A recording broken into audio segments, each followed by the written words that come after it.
सुहाए किन भने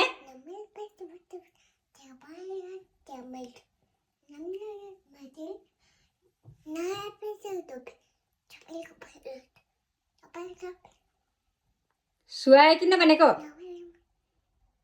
यसलाई त मैले थप्पड खान मन लाग्यो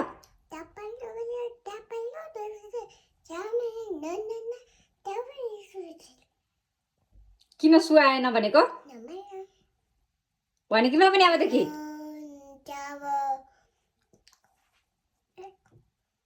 थप्पड खाने हो अनि किन सुहाएन भने के भनिस्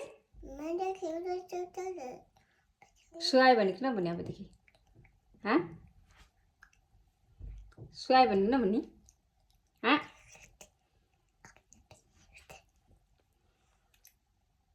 सुहाए भने किन भन्ने किन भनेको सुहायो